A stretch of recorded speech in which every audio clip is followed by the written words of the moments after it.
Tonight, residents in a West Hollywood neighborhood are angry. They say they've had enough of the chaos created by a social media star known for his crazy antics. That man, Jake Paul, has 8.5 million followers on YouTube. As neighbors, though, say that he's been filming dangerous stunts and he's putting people in danger. Chris Wolf is live in West Hollywood tonight with a story you will see only here on 5. Chris? That's right, Rick and MB. He is a social media megastar. His name is Jake Paul. We should note he has been a guest on the KTLA 5 morning show, but tonight we visited his West Hollywood neighborhood because of complaints from neighbors. This is a story you will see only on 5.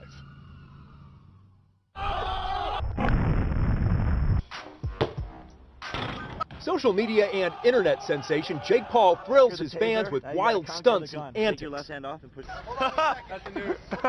The 20-year-old Disney actor is a pop culture powerhouse with 8.5 million followers on Instagram and YouTube.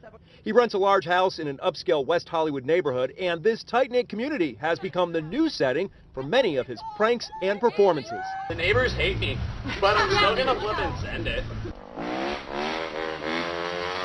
He apparently makes his address no secret, and that piece of information draws an endless stream of fans, mostly young girls, the day we visited, and their parents to the property. He's funny. Savage. Savage? Yeah. A recent stunt involved tossing furniture into an empty pool and setting the pile on fire. Neighbors say flames eventually grew higher than the house, and as the pit was burning and smoking, they were fuming. We used to be a really nice, quiet street, and now we're just this, like, war zone. We're families here, and we're more than happy to have them live here if they're respectful of their neighbors, but they're not.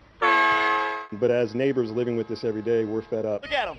Shortly after we arrived, look who came out to greet us. Jake, Channel 5. Yeah, they're not subscribed. Channel 5. Are we live? Hablamos español también. Oh, está bien. Te amo mucho. Jake, I wouldn't do that. I wouldn't crawl up there. Why? Okay. I just wouldn't do that. A lot of the neighbors are complaining. They're very upset. No, why? They say that you've created a living hell out here, that it's like a circus. Yeah, it is. All the fans. I mean, but the people like stunts, going to circuses, right? What do you say to the neighbors, though, that are upset? And they're really upset. No, I honestly. Can't beat them, join them. No, I'm honestly, yeah, it's terrible. It's a bad situation. No, I feel bad for them, for sure. There's nothing we can do, though. The Jake Paulers are the strongest army out there. Dab. I have one question for you. Yeah? What are those?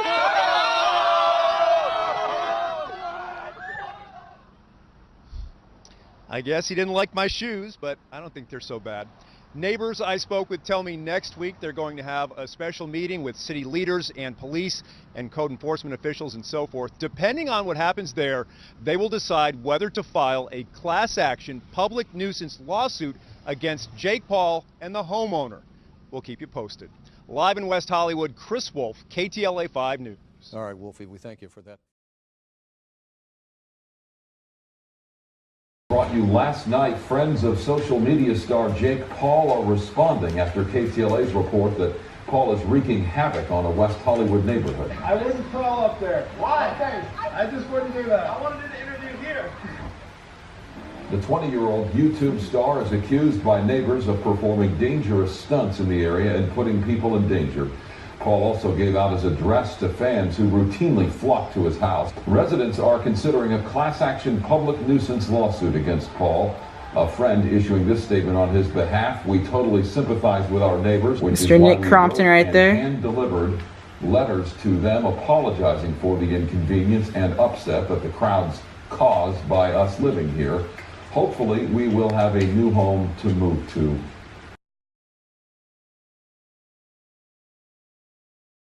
Do you have any response to what the neighbors are saying? It's like a war zone out here? Yeah, that's a little dramatic, but we do understand where they're coming from.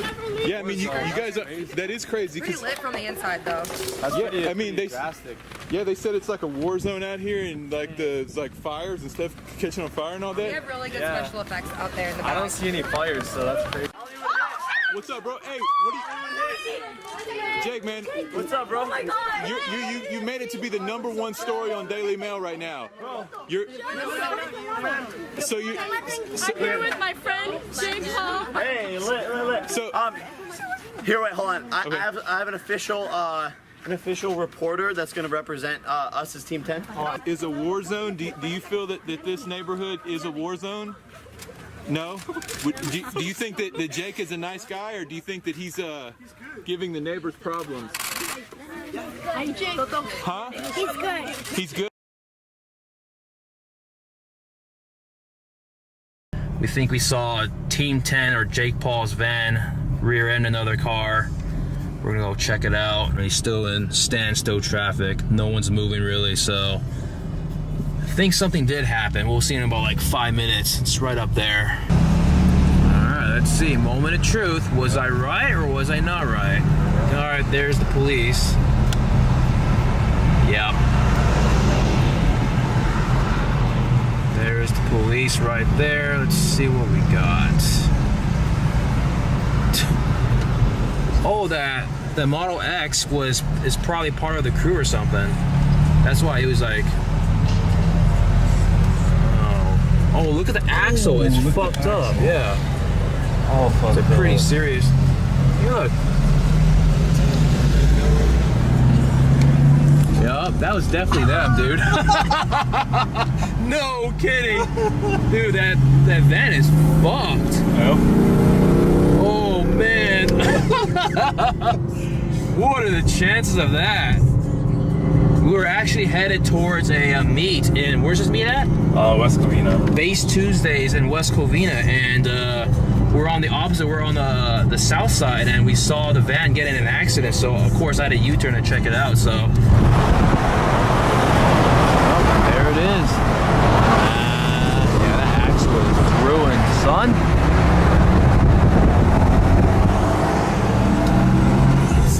Haven't even gone to the meet, and there are cops everywhere. Oh, zooming in. What was those lights? Cop. Cop? Yeah. What the hell, man? All right.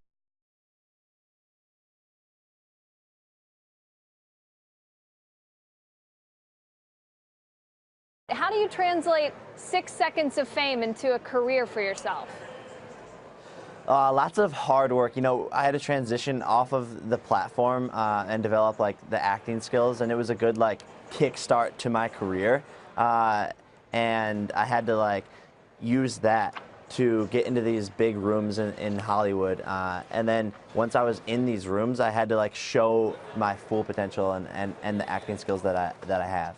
I imagine the people that you were sitting across from in those auditions weren't necessarily millennials who had been tracking your every move on social media. How did you explain to them what you had been doing and how you had built up your skill set? Yeah, I think the numbers would speak for themselves. So when they would hear that I had like 15 million total followers, that like touched them, and they would go home and ask their kids if they knew who I was, and a lot of them would say yes, and so that was powerful to them, even though they didn't know who I was. Jake, I've got to ask you about Vine and its long-term like viability. A lot of people have said if Twitter starts to run into trouble, they should probably sell it. How useful do you find it today versus a few years ago?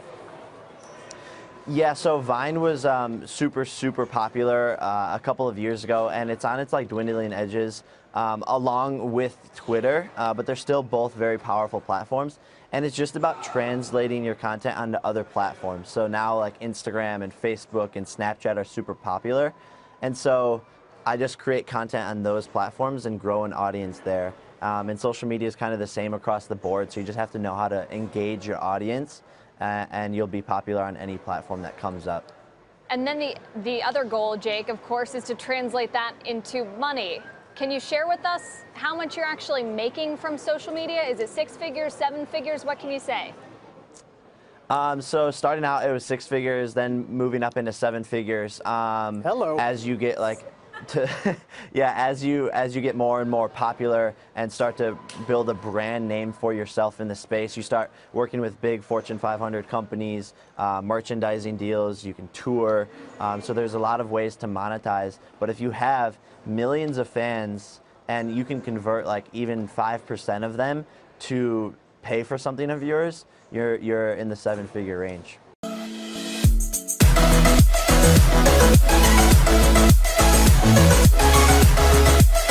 be right back.